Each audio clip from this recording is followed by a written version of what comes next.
હજી તો તને ઘણા ઈડી વાળા બોલાવશે, આઈટી વાળા બોલાવશે, CID વાળા બોલાવશે, ઘણા લાઈનમાં ઊભા છે, તને એ નહીં બોલાવે. તું રહેવા દે. મને ભગવાન હવે દોરી ખેંચી લઈ મારી, પણ તે કેટલાના દોરીઓ કાપી નાખી છે એનો તો વિચાર કર. મરવાની વાત નહીં કરતા ગોંડલ, મરવાનું નહીં. કબીર સાહેબ આપણને શીખવી ગયા છે, શૂન્ય મરે અજમા મરે અનહદ હું મર જાય, રામ સનેહી ના મરે કહ કબીર સમજાય. મરવાની વાત નહીં, જીવવાનું. જ્યાં સુધી જીવ, મોત કરો. 24 કલાકનો કાર્યક્રમ, પ્રસન્ન રહેવાનું, જે મળે એની સામે હસીને વાત કરવાની. એ આઈસ્ક્રીમ ખવડાવે તો ખાઈ લેવાનું, કાં તો આપણે એને ખવડાવી દેવાનું. લહેરમાં જ રહેવાનું. એ તો બે બાજુ હોય ને, એ ન ખવડાવે તો આપણે ખવડાવી દેવાનું લહેરમાં. અને આપણી પાસે પૈસા ન હોય તો હમાને કહેવાય કે ભાઈ તું મને ભજીયા ખવડાવીશ ને તો હું પ્રસન્ન રહી શકીશ, મારે પ્રસન્ન રહેવું છે, ઉધાર રહીને પ્રસન્ન રહેવું. તું મને ભજીયા ખવડાવ તો હું પ્રસન્ન રહી શકીશ. તમે મને ગાંઠિયા ખવડાવો એટલે હું પ્રસન્ન થઈ જાઉં સાહેબ. કેટલો સસ્તો માણસ છું, કેટલો સસ્તો માણસ. આટલું સસ્તું તો શું છે? બહુ કર્યો ભાઈ. તો બાપ મને વાત કરતા હતા, બહુ સરસ વાત. તમે છે ને સાહેબ, સ્વર્ગમાં છે ને, તમને એક બીજી વાત આપણે વાત કરી. સ્વર્ગમાં ગાય છે પણ છાશ નથી. ચક્ર સંસ્કૃતમાં છાશ. ગાય તો કામદુર્ગા સારી, 30 લીટર નહીં, 130 લીટર દૂધ આપે કામદુર્ગા, એવી ગાય સ્વર્ગમાં. સુરધેનું પણ છાશ નથી. આ કેવું? દૂધ છે, છાશ નથી. હવે દૂધ હોય અને છાશ ન થાય એ કેમ બને? તમે મને તરત જવાબ આપશો કે દૂધ હોય અને એની છાશ કરવી હોય આપણે તો શું કરવું જોઈએ?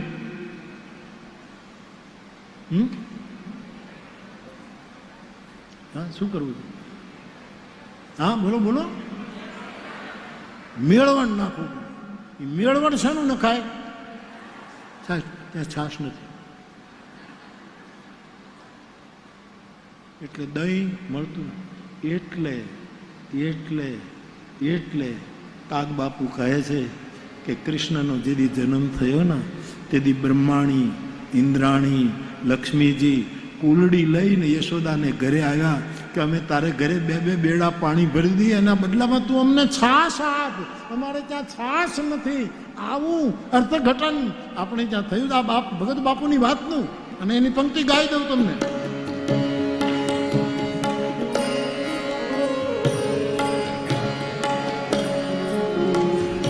હાથમાં લઈ કુલડીને ઊભી દરાણી, હાથમાં લઈ કુલડીને ઊભી દરાણી. અને મેં બચપણમાં જોયું છે, આપણા ગામડાનો વિનિમય તો જુઓ. જેને ઘરે દૂધાણું ન હોય એ છાશ લેવા, કોઈને ઘરે દૂધાણું હોય એને ત્યાં લેવા જાય, પણ મફતમાં છાશ લે નહીં. એટલે કે બેન તમે મને છાશ આપો તો હું તમારે 2 બેડા પાણીના ભરી દઉં. એટલે મફત નહીં, હું પાણી ભરી દઉં અને તમે મને છાશ આપો. તો સ્વર્ગમાં છાશ નથી એટલે ઇન્દ્રાણી છાશ લેવા આવી છે, કારણ કે મેળવણ નથી, ત્યાં કોઈને મેળ જ નથી. મેળ જ નથી. એકાબીજા અંદર લડ્યા જ કરે છે. મંથન કરવાનું થયું તો એ બધા જ ભેગા થઈને ખબર નહીં શું કરવા માંડ્યા છે. મેળ જ નથી. આ મેળવણ છે એ મેળ છે. છાશ તો એને મળે જેને એકાબીજા પ્રત્યે મેળ હોય સાહેબ, નહીતર તો જીવન પેલું કહું. એટલા માટે કવિ કાગ બાપુ લખે છે. હવે કયા સંદર્ભમાં એને લખ્યું છે આ તો જે સમજાવ્યું તે આપની પાસે કહું છું. મહત્વની વાત છે. ચાલો હાથમાં લઈ. તો તલગાજરડામાં પણ મેં જોયેલું કે જે બિચારા જેને દૂધાણું ન હોય એ કોઈને ઘરે છાશ લેવા જાય તો મફત ન લે કે બા બેન અમે એક હેલ પાણી ભરીને તમારા પેલા નાખી પછી તમે છાશ આપો. તો સાહેબ ઇન્દ્રાણી યશોદાને આંગણે કુલડી લઈને આવે છે અને કહે માં તું અમને છાશ આપ, હું સ્વર્ગથી આવી છું, હું 2 બેડા પાણી ભરી દઉં તને. કાગ બાપુ આ સંદર્ભ આપે, સર્જક ક્યાં જાય એની રેન્જ જુઓ. જડપેલું અમી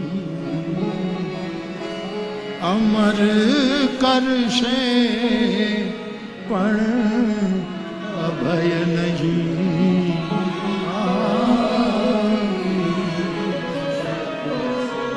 કેવી અદભુત પંક્તિ ભગત બાપુ. હું તો કેટલી વખત બોલ્યો છું, હવે આપણું તો કઈ હાલે નહીં, હલાવવું નથી. પણ નોબેલ પ્રાઇઝની કમિટીમાં જો તલગાજરડું હોય તો આ એક પંક્તિ ઉપર હું મજાદરને નોબેલ પ્રાઇઝ અપાવી છું. એક જ પંક્તિ, ઝડપેલું અમી, કોઈકનું આંચકી લીધેલું અમૃત તમને અમર કરી શકે પણ કોઈ દિવસ નિર્ભય નહીં કરી શકે. તમે રાતે હોઈ નહીં શકો, અમર થઈ જશો.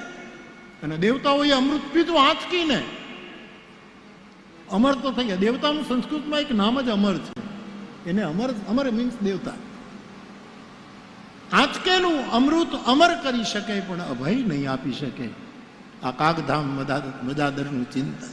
ઝડપેલું અમી અમર કરશે પણ અભય નહીં આપી શકે. આ મંથનની ગોળી ને તળિયે ઝેર હશે તો અને કાં જગ સળગીને ભસ્મ થશે અને કાં તો કોઈ જટા પણ જાતો છુરન મૌલિ કલ્લોલિની ચારુ ગંગાલ સદભાલ બાલ કંઠે ભુજંગા. કોઈ જટાધર જાગશે સાહેબ જ્યારે પીનાર.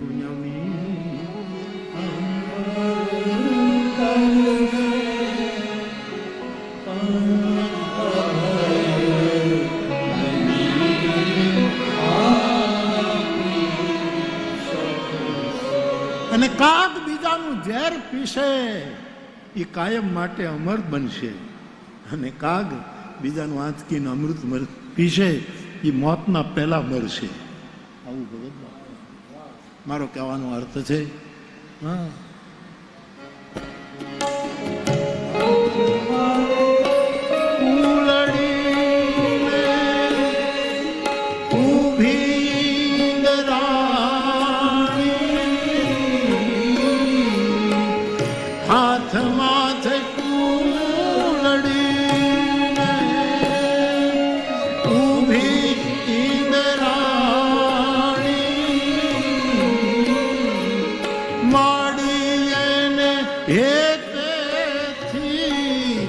ભરવા છે જોને તારા પાણી એ નંદરાણી.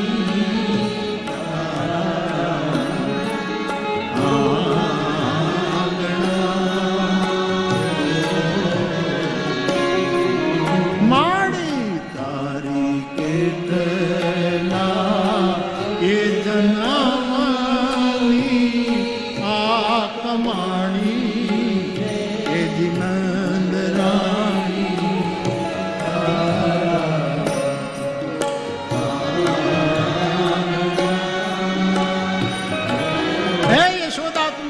ભાગ્યશાળી કે ઇન્દ્રાદી દેવતાઓના આ દેવનારીઓ તારે ત્યાં છાશ લેવા આવે છે. તારા ભાગ્ય કે ગંગા અને જમના તારા પાણીયારાના ગોળામાં આવી ગઈ છે. કૃષ્ણ જન્મ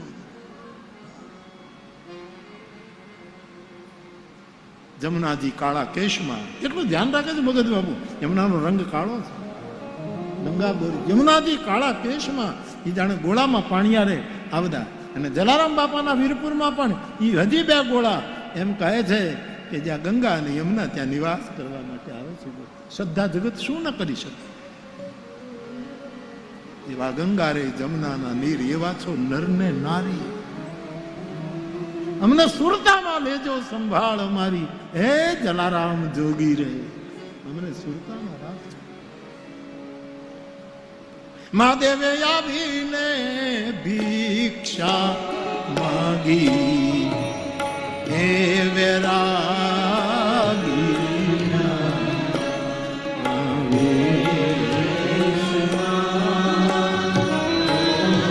ભગવાન શંકર ભિક્ષાને બાને કૃષ્ણ દર્શન કરવા માટે ગોકુળ આવ્યા છે ને કાગબાપુ કહે મહાદેવે વૈરાગીના વેશમાં મહાદેવે આવીને ભિક્ષા હે વૈરાગી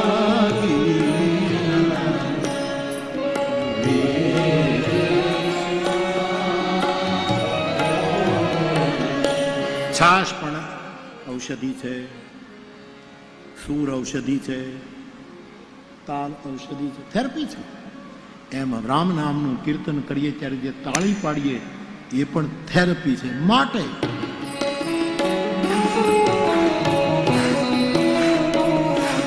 શ્રી રામ જય રામ જય જય રામ જય જય રામ જય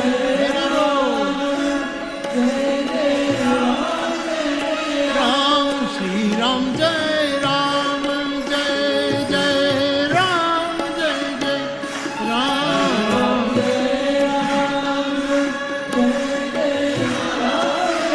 રામ શ્રી રામ જય રામ જય જય રામ જય જય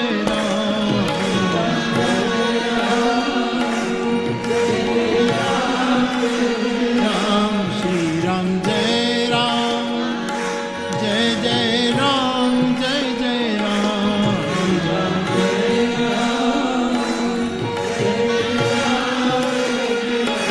શ્રી રામ જય રામ જય જય રામ જય જય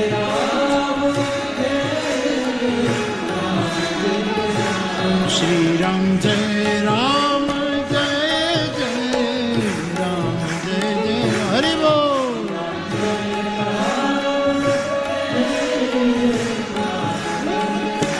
જય રામ જય જય રામ જય જય રામ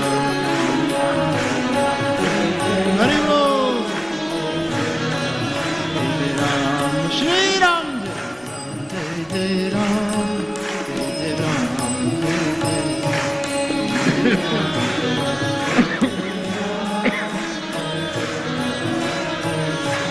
શ્રી રામ જય રામ જય જય રામ જય જય રામ શ્રી રામ જય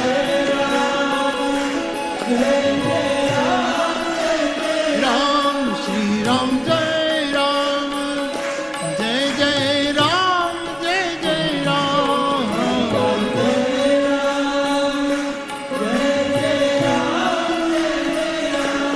શ્રી રામ જય રામ જય જય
શ્રી રામ જય રામ જય જય રામ જય રામ જય જય રામ શ્રી રામ.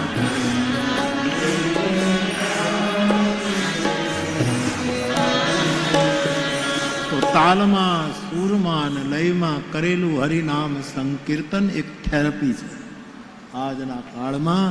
એ પણ આપણા આરોગ્યને પોષનારા તત્વો છે. તો બાપ, ગઈકાલે આપણે જે કથાનો ક્રમ લીધો એમાં યાજ્ઞવલ્ક મહારાજ ભરદ્વાજજીને શિવ ચરિત્ર સંભળાવે. શિવ સતીને લઈને કથા સાંભળવા ગયા, સતીએ કથા સાંભળી નહીં. રામનું ચરિત્ર જોયું, સીતાના વિયોગમાં રડતા રામને જોયા એટલે સતીએ શંકા કરી. શિવજીએ છંદબદ્ધ સમજાવ્યું કે દેવી એ પરમાત્મા છે, એ લલિત નરલીલા કરી રહ્યા છે, સંદેહ ન કરો. આપનો નારી સ્વભાવ છે દેવી, હું જાણું છું, સ્વાભાવિક છે આપને આવો વિચાર આવે. પણ રામ બ્રહ્મ નથી, એ પરમાત્મા છે. દેવી મારા ઈષ્ટદેવ છે, મારા ઈષ્ટ ઉપર શંકા ન કરો. સતી જ્યારે માન્યા નહીં ત્યારે શિવજીએ કહ્યું કે તમે જઈને પરીક્ષા કરો. હજી દૂર નથી ગયા રામ અને લક્ષ્મણ, આપ જઈને પરીક્ષા કરો. જો તમે પ્રતીક્ષા કરી શકો એમ ન હો તો પરીક્ષા કરો. અને અનેક વખત કહેવાયું બાપ, ઈશ્વર છે જ નહીં, ખાલી ખાલી અને ખાલી પ્રતીક્ષાનો જ વિષય છે. કૃષ્ણ દવે કહે એ આવશે, એ આવશે, એ આવશે, એ આવશે. પ્રતીક્ષા. સતી પરીક્ષા કરવા ગઈ, બુદ્ધિમાન બાપની દીકરી છે. ભગવાન શંકરે કહ્યું આપ જાઓ, હું અહીંયા બેઠો છું, નિર્ણય કરીને આવો. હું કહું છું કે એ બ્રહ્મ છે, આપ કહો છો કે એ બ્રહ્મ નથી, સામાન્ય માણસ. આપ જઈને પરીક્ષા કરો. અને સતી બૌદ્ધિક અહંકાર લઈ અને રામની પરીક્ષા કરવા જાય છે. આ કથા યાજ્ઞવલ્ક ભરદ્વાજજીને કહે છે. પુનિ પુનિ હૃદય વિચાર કરી ધરી સીતા કા રૂપ. સતીએ સીતાજીનું રૂપ ધારણ કર્યું કે હું સીતા બનીને જાઉં. જો બ્રહ્મ હશે તો મને ઓળખી જશે કે આ તો શિવપત્ની સતી છે, અને જો સામાન્ય હશે તો મને સીતા માનીને મારો હાથ પકડશે કે તમે ક્યાં હતા, હું ક્યારનું તમને શોધું છું. બહુ જ વિચારને અંતે સતીએ સીતાનું રૂપ લીધું, તુલસીદાસજી કહે છે. અને રામ લક્ષ્મણ આમ યાત્રા કરી રહ્યા હતા તો સીતાના રૂપમાં સતી એવી રીતે ભગવાન રામને આમ ઓવરટેક કરી અને રામની સામે આવ્યા. નકલ ભૂલ કરાવી જ દે. તમે નકલ કરો એટલે ભૂલની પરંપરા સર્જાય. જો એ સીતાનું રૂપ લીધું ભજવી ન શક્યા. સીતા તો હંમેશા રામની પાછળ પાછળ ચાલે. આ સીતાની નકલ કરવા ગયા તો રામ આવતા હતા એની આગળ હામાં આવ્યા, ત્યાં મોટા મોટી ભૂલ કરી. નકલ કરનારા છે ને હામાં પડે છે. આ તકલીફ. જે નકલ કરે છે હામાં પડે છે, નહીંતર એને તો પાછળ પાછળ આવવું જોઈએ કે પણ હામાં આવે. સાચી સીતા રામનું અનુગમન કરે, પણ નકલી સીતા રામની સામા પડે. સીતાનો એક અર્થ છે ભક્તિ. સાચી ભક્તિ ભગવાનની પાછળ પાછળ ચાલે, પણ નકલી ભક્તિ ભગવાનને પાછળ રાખી દે અને પોતે આગળ થઈ જાય. આ બધા ફરકો છે. અને સાહેબ, આપણે રૂપ બદલી શકીએ, સ્વરૂપનું શું? સતીએ સીતાનું રૂપ લીધું, પણ મૂળ એનું જે મૂળ સ્વરૂપ સતી પણ એ તો કેમ જાય? અંદરને તો ફેરફાર. રૂપ અનેક હોય, સ્વરૂપ એક જ હોય. રૂપ બહિર હોય, સ્વરૂપ ભીતર હોય. અને સીતાનું રૂપ લીધું, અને એને થોડોક સમય લાગે, બાકી બહાર પડી જ જાય, બહાર નીકળી જાય. મૂળ આપણું જે મૂળ સ્વભાવ હોય ને નીકળ્યા વગર ન રહે. થોડુંક આપણે નાટક કરી શકીએ, છુપાવી શકીએ. આપણે ત્યાં કવિઓએ લખ્યું છે,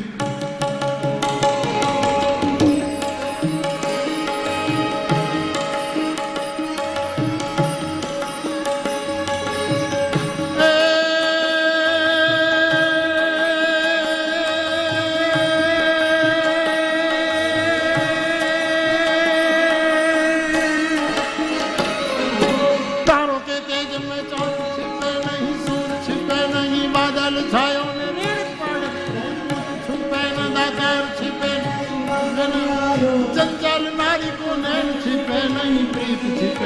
पीठ दिखायो कवि गंग काहे सुन शाह अबर कर्म छुपे न भभूत लगायो कर्म छुपे न भभूत लगायो कर्म छुपे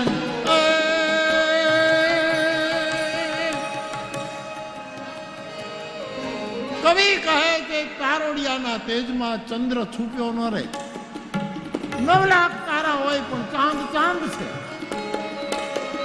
અને સૂર્ય છુપે નહીં બાદલ છાયો ગમે તેટલા વાદળાઓના ઠઠ જામી જાય પણ સૂરજ છુપે નહીં એનું દિવસ પણ એનું આપણા ઉપર પ્રભાવ તો નાખી દે કે રાત નથી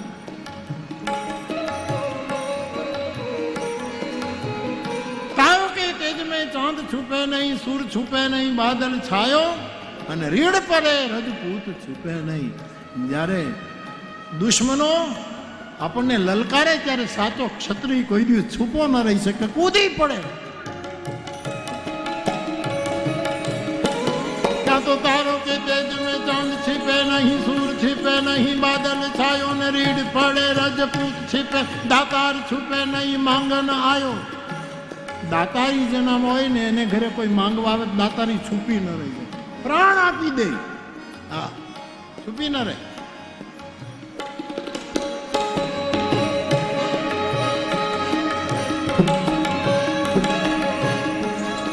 અને લોભી હોય ને એ આપે જ. એક લોભીઓ છે ને કૂવામાં પડ્યો, ખબર નહીં હું કામ ગયો હશે, કૂવામાં પગ લપસન પડી ગયો. કૂવાના કાંઠે બેઠો હતો અને એના ચોકઠા હતા, દાંતના ચોકઠા. એમાં ઉપીલું ચોકઠું આમ કૂવામાં કાંઈ જોવા ગયો, પોતાનો પડછાયો, ખબર નહીં એકલો બેઠો હતો એટલે એમને કાંઈ, એમાં એનું છીંક આવી, એમાં ઉપરનું ચોકઠું જે હતું એ કૂવામાં વયું. હવે એક નીચેનું રહ્યો ને ઉપરનું તો નહીં, હવે કરવું કેમ, ખવાય નહીં, બહુ મુશ્કેલી. ચહેરો આખો ભૂંડો લાગે, વિચિત્ર લાગે. હવે શું કરવું, શું કરવું? 3 જણાને ખેતરમાંથી બોલ્યા કે ભાઈ સાહેબ મારું ચોકઠું અંદર વહી ગયું છે, તળીએ ગયું, તમે લાવી દો ને. હું મારે પેલા કીધું કે તમે હું બોલો છો એમને સમજાતું નથી. તો કે એ ઓલું નહીં આવે ત્યાં સુધી સમજાવે, ઓલું ત્યાં સુધી આમ થશે, તમે હના હમા સમજો, હના હમા. જેટલાને બોલાવી કાંઈ સમજાય નહીં કે ભાઈ અમે અંદર તરતા નથી આવડતું ને અમે એ ચોકઠું કાઢવાના. એમાં 2 કલાક પછી એક માણસ આવ્યો, કીધું કે વડીલ શું છે તકલીફ? કે મારું ભાઈ ચોકઠું અંદર વી ગયું, છીંક ખાધી અને એમાં અંદર વી ગયું બહાર. તો કે એ આમ નહીં નીકળે. કેમ? તો કહું ભાઈ એમાં એક છોકરો આવ્યો કે લે ભાઈ 1 રૂપિયો, ઝીણા ગાંઠિયા લઈ આવ્યા, ગાંઠિયા. અને એ ગાંઠિયા કૂવામાં અમને કે ચોકઠું બહાર આવ્યું ખાવા માટે ગાંઠિયા. કારણ કે ગાંઠિયા બહુ ખાતું હતું અને પાછા ગોંડલના ગાંઠિયા. દાતારી છૂપે નહીં સાહેબ, પણ લોભી માણસ. એક માણસ કૂવામાં પડ્યો અને તરતા આવડતું નહોતું, એક માણસ આવ્યો, એને કીધું કે તમારો મને હાથ આપો, હું તમને બહાર ખેંચી લઉં. હું આપું નહીં, તું મારો હાથ પકડ. હું તો હાથે મરી જાઉં, ડૂબી જાઉં, પણ હું કાંઈ આપું. એને પોતાનો હાથ ન આપ્યો, એનો હાથ પકડ્યો. આ લોભી નહીં. પણ દાતાર માંગણ આવે તો કોઈ છૂપે નહીં સાહેબ.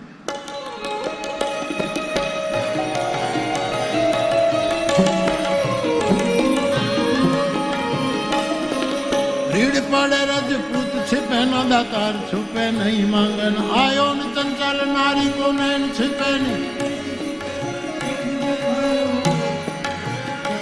જેનામાં ચાંચલ્ય હોય એના નેત્ર છુપા ન રહી શકે. અને ગમે તેટલો વિયોગ હોય તો પીઠ દેખાડી દે ને આવે નહીં તો પ્રેમ છુપો ન. પ્રીત છીપે નહીં પીઠ દેખાયો. જોઈએ તારો કે તેજ મેં ચાંદ છીપે નહીં સૂર છીપે બાદલ છાયો ને રીડ પડે રજપૂત છીપે નહીં. ચંચલ નારી કો નૈન છીપે નહીં પ્રીત છીપે નહીં પીઠ દેખાય. ગંગ કહે સુન શાહ કબર કર્મ छिपे भभूत लगायो कर्म छिपे लगायो कर्म. ગમે તેટલો હું તમે વેશ પલટો કરીએ પણ કર્મ छिपा રહેતા નથી. સતીનું આ દશાથી એણે સીતાનું રૂપ લીધું, પણ સ્વરૂપ સ્વભાવ તો એ જ છે. બુદ્ધિમાન બાપની બેટી તરીકે ભગવાન રામ ઓળખી ગયા. સામેથી આવતા ભગવાને પૂછ્યું મારા પિતા શંકર ક્યાં છે, તમે એકલા કેમ? હવે આમાં બધા ખુલાસા થઈ ગયા. શિવ મારા પિતા છે ને આપ એકલા કેમ છો? સતી પકડાઈ ગયા, એક શબ્દ ન બોલી શક્યા સાહેબ, એકદમ પાછા ફરી ગયા. યાજ્ઞવલ્ક્ય આ ચરિત્ર ભરદ્વાજજીને સંભળાવે. ભગવાન રામ હસે છે. માયા કેટલી બળવાન કે સતીને પ્રેરિત કરીને આજ એને ખોટું બોલવા માટે પ્રેરિત કરી દીધા. ભગવાનને થયું મારું ઐશ્વર્ય બતાવી દઉં, ભવિષ્યમાં આવું ન કરે. જે દિશામાં સતી જઈ રહ્યા છે પાછા, એ દિશામાં રામ, લક્ષ્મણ અને સીતાજી ત્રણેય સામા આવે છે. કેવી લીલા છે!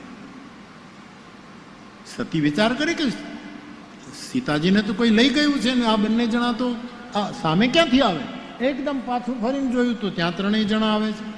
આ બાજુ જોયું, પરમાત્માનું વ્યાપક રૂપ પરમાત્મા એ બતાવ્યું. દેવી અમારી લીલા છે, બાકી સબ જગ્યાએ હું સમાન રૂપે વ્યાપક છું, મારે કોઈનો વિયોગ હોઈ શકે નહીં. બધું જ સતીએ પોતાની આંખોએ જોયું, પછી આંખો બંધ કરી ગયા. ભગવાને પોતાની ઐશ્વર્ય લીલા સંકેલી લીધી. સતી આંખો ખોલીને જુએ છે તો કંઈ નથી. કચ્છું નદી કે ત્યાં દક્ષ કુમારી કશું ન જોયું. પરંતુ હવે એક ગ્લાની લઈને, એક પીડા લઈને પોતે શિવ પાસે આવે છે. વિચાર કરે છે કે મેં શંકરનું કહ્યું માન્યું નહીં, મારી અજ્ઞાનતા હું રામ પર નાખવા ગઈ. હવે મહાદેવ મને પૂછશે તો હું શું જવાબ આપીશ? અને તુલસીએ ચોપાઈ લખી.